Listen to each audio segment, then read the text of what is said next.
All right, everybody, today we have a corporate revenge story that plays out not over weeks or months, but over 23 years.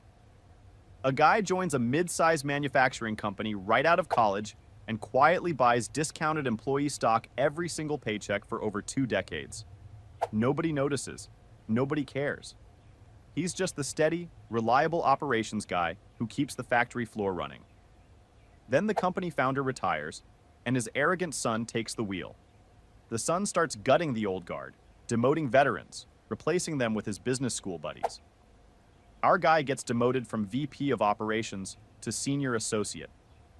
That's when he walks into the next board meeting. Because his accumulated shares, they make him the third largest individual shareholder in the entire company, and he uses every single one of those votes. This is a masterclass in patience. Let's get into it. I quietly bought employee stock. Every paycheck for 23 years. When the founder's son took over and demoted me, I showed up to the board meeting as the third largest shareholder and voted to remove him. I've been sitting on this story for about 4 months now, and I think enough has settled that I can finally tell it without getting emotional. Though honestly, even writing this out, I can feel the adrenaline creeping back in. Some things stay with you. My name's Garrett. I'm 45 years old. And until recently, I was the vice president of operations at a mid-sized manufacturing company in the Midwest. I'm not going to name the company, legal reasons obviously, but I'll tell you that we make industrial components. Valves, fittings, coupling assemblies, that kind of thing. Not glamorous.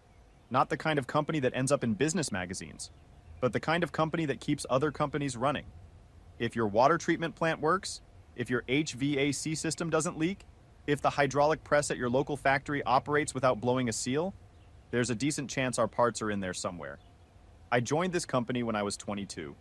Fresh out of college with a degree in industrial engineering from a state school most people have never heard of, and a mountain of student loan debt. I got hired as a production floor coordinator, which is a fancy title for the guy who makes sure the machines are running and nobody loses a finger. Starting salary was $38,000. In 2003. Not terrible for the area, but it wasn't buying me a boat. The company was founded by a man I'll call Ray Whitmore. Ray was old school. And I mean genuinely old school.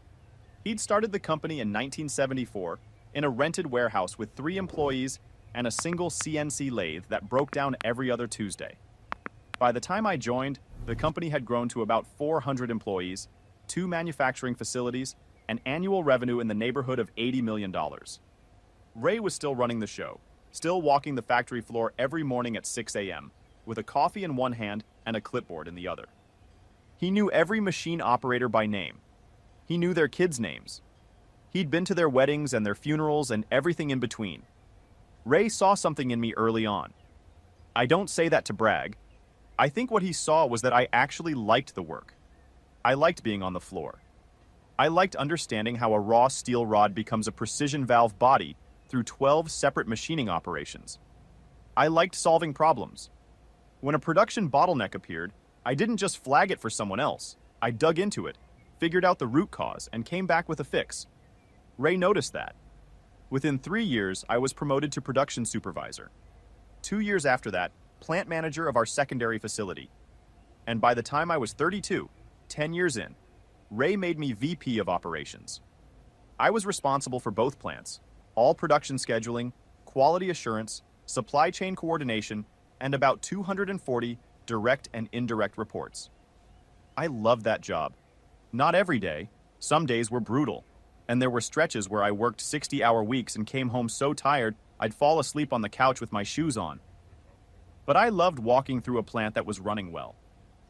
There's a rhythm to a good manufacturing operation, almost like music. Machines humming, forklifts moving in predictable patterns, the quality check station flowing without backup. When it all clicks, it's beautiful. My wife Laura thinks I'm insane for saying that. She's probably right. Now here's the part that matters. The part that set everything in motion 23 years before it paid off. When I started at the company in 2003, Ray had an employee stock purchase program. It was simple. Every employee could elect to have up to 10% of their gross pay deducted and used to purchase company stock at a 15% discount from the current assessed value. The company wasn't publicly traded. It was privately held. so the stock value was determined by an annual independent appraisal. The shares had limited liquidity. You couldn't just sell them on an exchange, but there was an internal buyback program that let employees cash out shares at fair market value once a year if they wanted to. Most employees either didn't participate or participated at a low level, 1 or 2%. The discount was nice, but the stock was illiquid, and people needed their paychecks for, living. Mortgage payments, car notes, groceries, kid stuff. I signed up at the maximum, 10%, from my very first paycheck. Okay, hold on. What Garrett just casually mentioned is actually insane.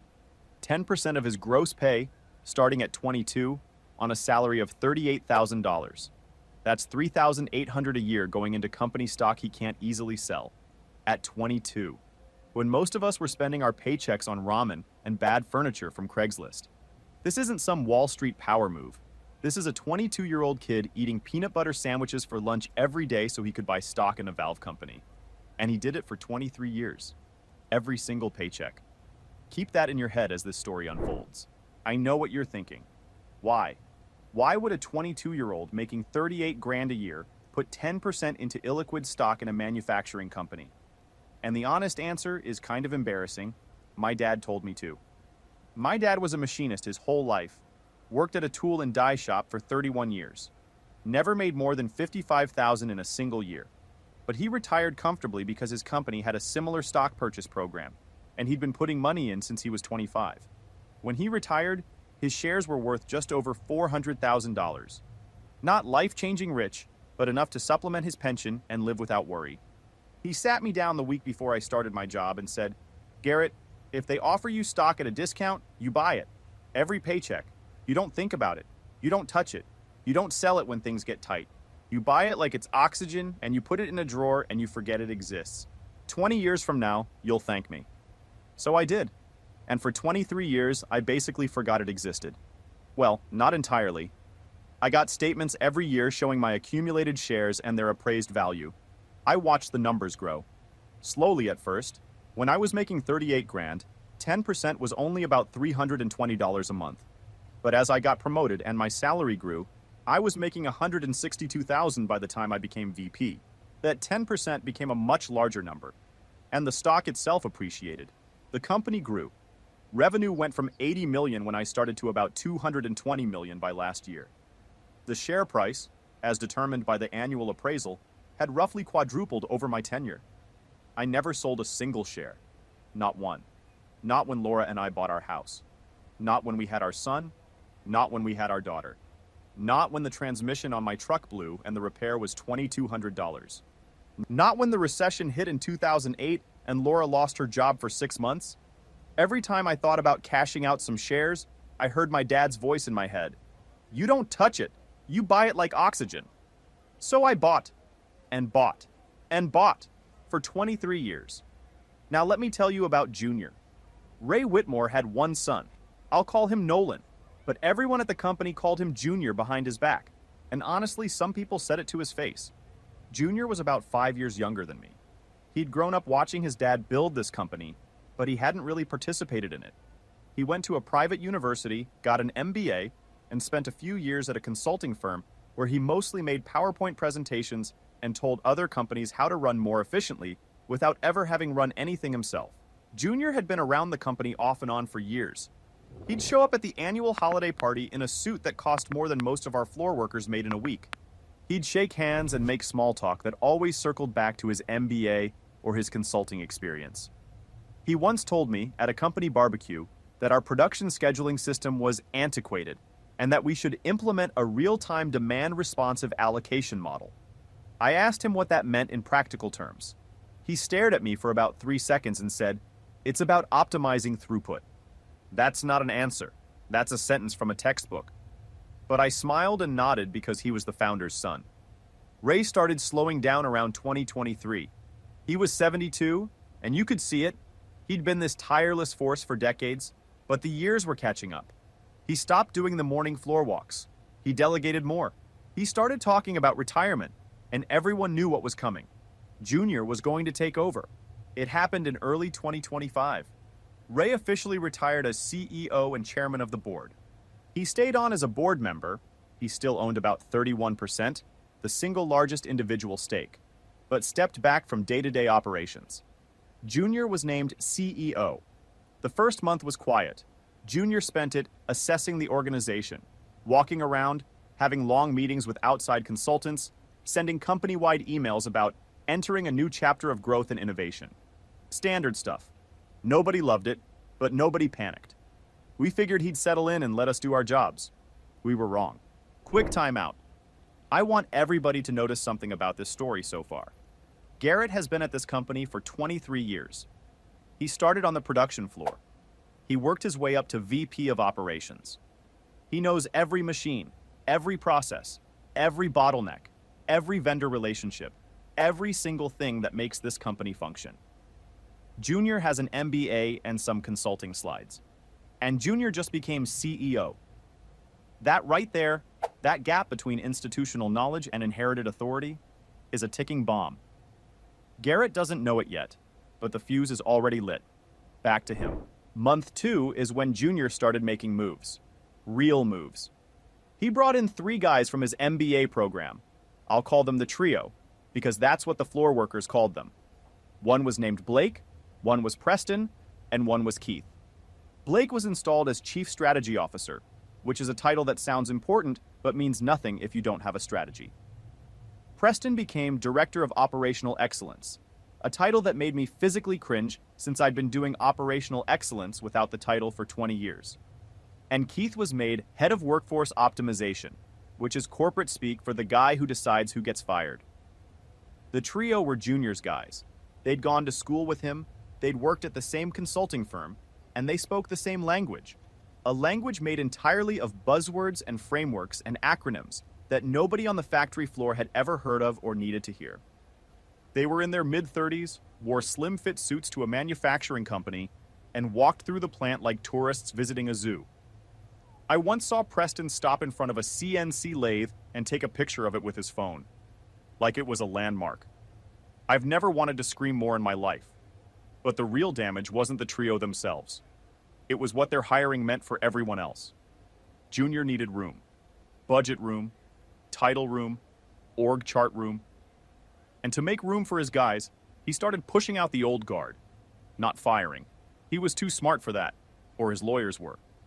Demoting, restructuring, realigning roles to better fit the company's evolving operational model. Helen Park, our Director of Quality Assurance, a woman who had been with the company for 19 years and who could spot a defective part from across the room, was restructured into a senior quality analyst role. Same work, less pay, less authority, no direct reports. She was furious, but she was also 57 and knew that finding an equivalent position at her age would be rough. Dan Briggs, our head of supply chain, 17 years with the company, was moved to supply chain coordinator. His responsibilities were handed to Blake, who had never managed a supply chain in his life, and who, within 3 weeks, double-ordered 6 months' worth of raw aluminum because he didn't understand our purchasing cycles. That surplus cost the company about $90,000 in carrying costs and wasted warehouse space. And then there was me. Junior called me into his office on a Wednesday, the office that used to be Ray's. He'd redecorated. Gone were Ray's photos of the original warehouse, the old blueprint of the first product line, the framed newspaper clipping from when the company hit its first $1 million in revenue. In their place, abstract art, a glass desk, and one of those ridiculous standing desk converters that he never actually used in the standing position. It looked like a Silicon Valley office had sneezed on a manufacturing company. He said, "Garrett, I've been reviewing the organizational structure, and I think we need to make some changes to position the company for the future." I said, "Okay." He said, "I'm restructuring the operations division. Preston is going to be overseeing operations going forward as Director of Operational Excellence. I think your experience and institutional knowledge would be best applied in a more focused, hands-on capacity." I waited. He said, "I'm moving you to a senior associate role. You'll still be involved in operations, but you'll be reporting to Preston." Senior associate. I'd been VP of operations for 13 years. I'd helped grow the company from 80 million to 220 million in revenue. I'd managed 2 plants, 240 people, and the entire production apparatus of the company.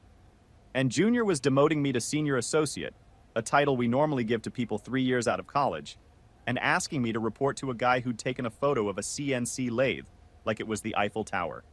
I sat there for a moment. I could feel the anger, hot, immediate, the kind that makes your jaw tight and your hands heavy. But I didn't say anything stupid.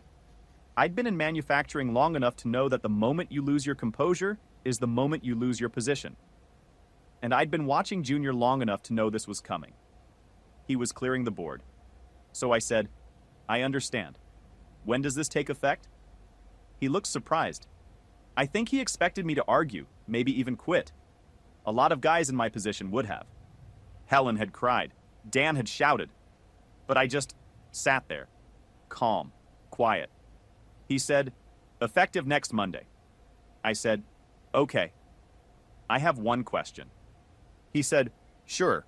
I said, "When's the next board meeting?" He frowned. Like the question didn't compute.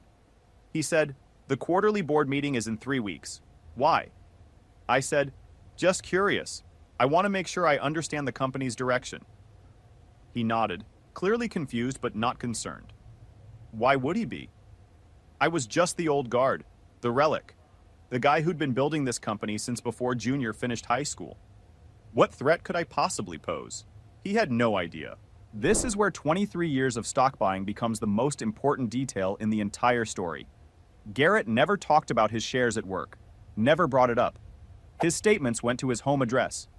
The stock program was administered through an outside firm, so even the company's finance team didn't have a clear picture of individual holdings. Junior inherited a company. He knew the org chart, the revenue, the board composition, or thought he did. What he did not know was that a quiet operations VP had been accumulating shares for 2 decades. Junior was playing checkers on a board he didn't even own. I went home that night and sat at the kitchen table with Laura. I told her about the demotion. She was angry, angrier than me actually, which is saying something because Laura is generally the calm one in our marriage. She said, "After everything you've given that company, 23 years and he demotes you to senior associate?" I said, "Yeah." She said, "What are you going to do?" I said, "Something I've been thinking about for a while." I went to the filing cabinet in our home office. I pulled out 23 years of annual stock statements, every single one, and I laid them out on the kitchen table. It took up the whole table. Laura had to move the salt and pepper shakers. Here's what 23 years of consistent stock purchasing looks like when you do the math. At 10% of my salary, starting at $38,000 and gradually increasing to $162,000, with a 15% discount on every purchase, and with the stock price roughly quadrupling over the period due to company growth, my accumulated position was significant, very significant. I'll give you the number because I think it matters. My shares represented approximately 8.6% of the total outstanding stock, 8.6%. In a company where Ray still held about 31%, and a handful of early investors and board members held chunks ranging from 2 to 12%. The second largest individual shareholder was a board member named Phyllis Keegan, who held about 11%.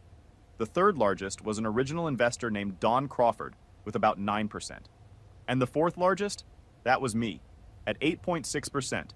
Except, and this is the part that mattered, Don had recently sold about a quarter of his shares through the internal buyback program to fund his retirement.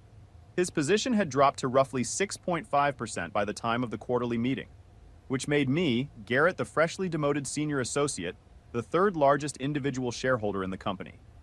I called the company's stock administrator the next morning. I asked to confirm my total share count and my voting rights. Everything was in order. Every share I'd purchased over 23 years carried full voting rights.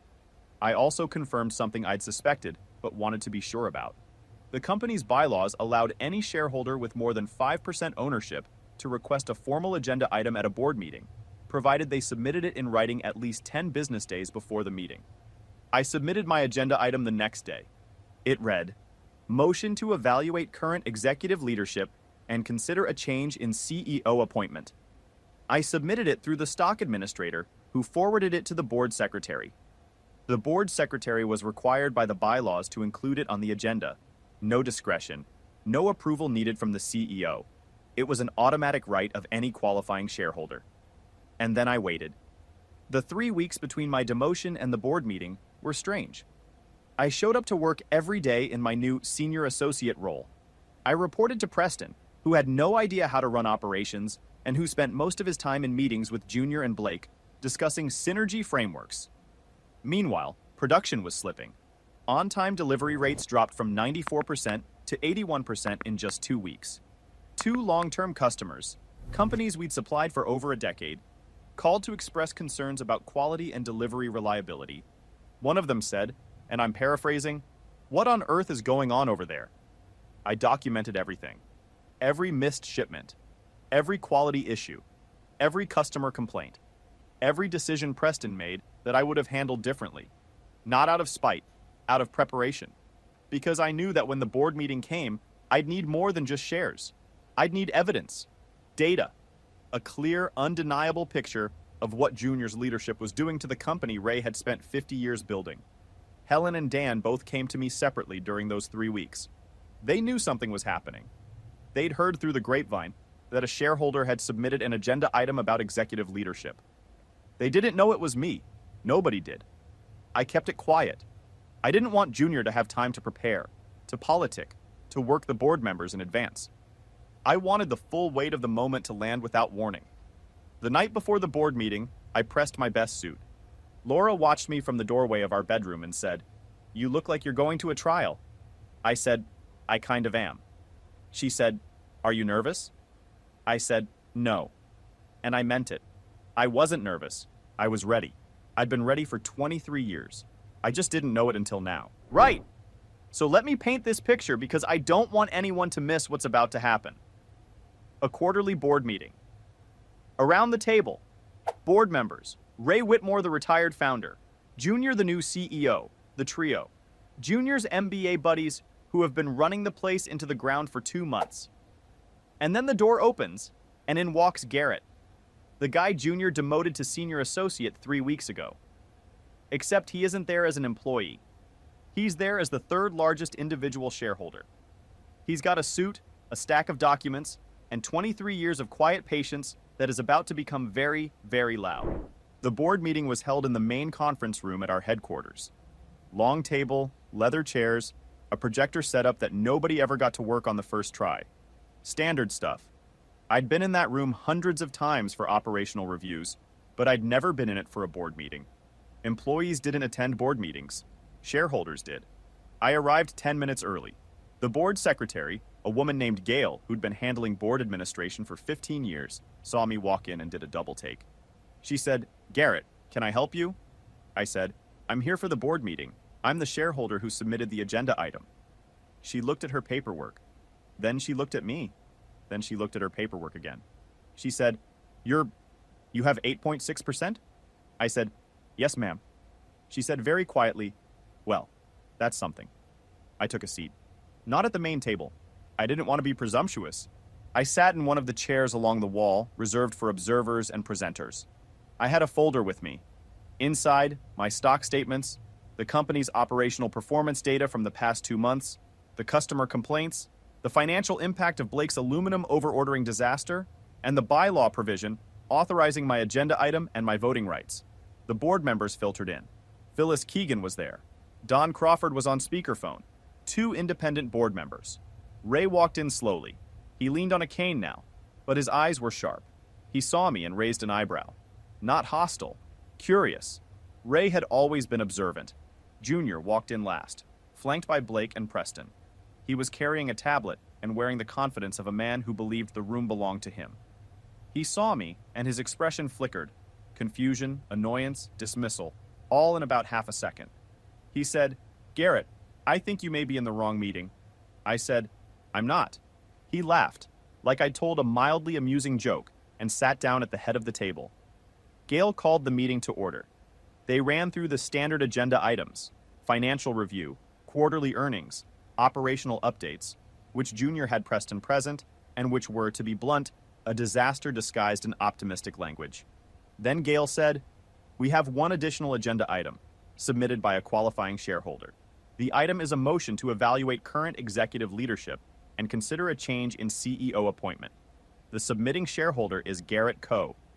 Every head in the room turned to me. Junior's face went from confusion to something I can only describe as the expression of a man who just realized the ground beneath him isn't as solid as he thought. I stood up, I walked to the table, and I spoke. I didn't shout. I didn't get emotional. I presented data. 2 months of operational performance under Junior's leadership. On-time delivery down 13 percentage points. 2 major customer relationships at risk. A $90,000 surplus aluminum mistake. 3 senior leaders with a combined 59 years of experience demoted and replaced by consultants with 0 manufacturing background. Employee morale scores, which I'd gathered informally but accurately, at their lowest point in the company's recent history. I laid it out piece by piece, calmly, factually, like I was presenting a production efficiency report, which in a way I was. I'd been reading production reports for 23 years. I knew how to present data that told a story, and this data told a very clear story. Junior was dismantling the operational foundation of a company his father spent 50 years building. When I finished, Junior tried to respond. He said something about growing pains, and necessary restructuring, and long-term strategic vision. But the numbers were on the table, and numbers don't care about your MBA. Then I said the words that mattered. As the holder of 8.6% of outstanding company shares, I move for a formal vote of no confidence in the current CEO and a motion to remove him from the position. Junior went pale, actually pale, like the blood left his face in real time. He looked at his father. Ray was looking at me, not angry, not surprised, almost, and I know this sounds strange, almost proud, like he was watching someone do exactly what he would have done in the same situation. Ray had spent 50 years building a company by being tough and smart and strategic. I think in that moment he recognized the same qualities in someone else. The vote happened. Phyllis voted yes. Don, on speakerphone, voted yes. One of the independent board members voted yes. Ray, and this was the moment that mattered most. Ray voted yes. His own son. He voted to remove his own son as CEO. I could see the pain in his face, but I could also see the clarity. He loved his son, but he loved his company too. And his company was being destroyed. Junior voted no. Blake and Preston weren't board members, so they didn't vote. The other independent board member abstained. The motion passed. 4-1, with 1 abstention. Junior was removed as CEO effective immediately. He sat there for about 30 seconds after the vote, not saying anything. Then he stood up, took his tablet, and walked out. Blake and Preston followed him like ducklings, who just lost their mother duck. An interim CEO was appointed that afternoon, Phyllis Keegan, who had extensive manufacturing industry experience and who, frankly, should have been considered for the role before Junior. Within a week, Phyllis reversed the demotions. Helen was restored to Director of Quality Assurance. Dan was restored to Head of Supply Chain. And I was restored to VP of Operations. The trio, Blake, Preston, and Keith, were let go within 2 weeks. Keith, the workforce optimization guy, didn't even have time to optimize his own severance package. Aftermath. It's been about 4 months now. The company is recovering. On-time delivery is back up to 92% and climbing. The 2 customer relationships that were at risk have been stabilized. It took some personal visits and a lot of honest conversation, but we kept them. The surplus aluminum is being worked through slowly. Morale is better, not perfect. The whole episode left scars, but better.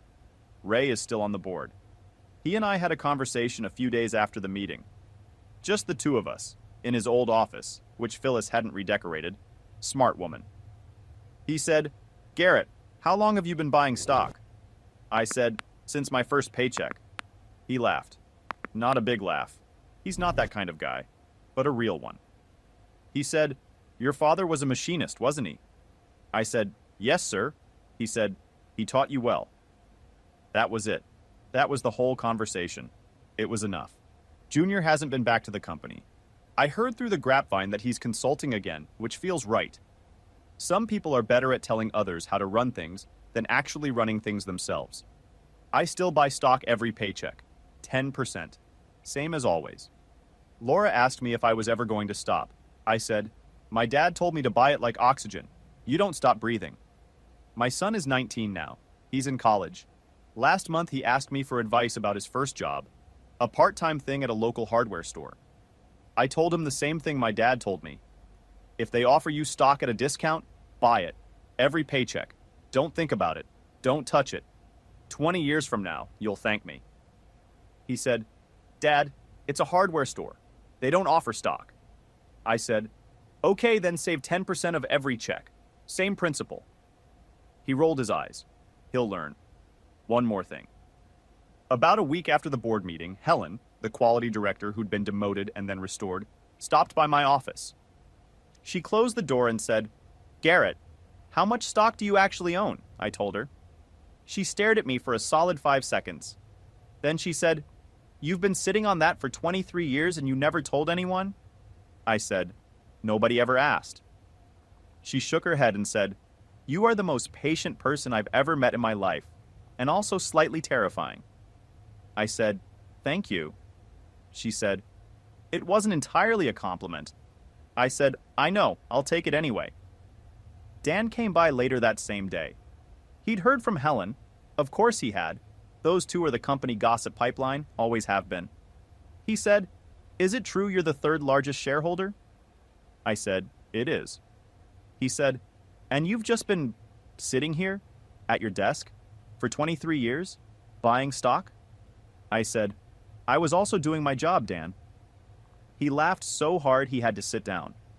My dad passed away in 2019. He never got to see this chapter. But I think he'd have appreciated it. Not the drama, he wasn't a drama guy, but the principle. That consistency beats flash. That showing up and doing the quiet, boring, steady thing for 20 years can position you in ways that no amount of short-term cleverness can match. Junior had the name, the title, the MBA, and the corner office. I had a payroll deduction and patience.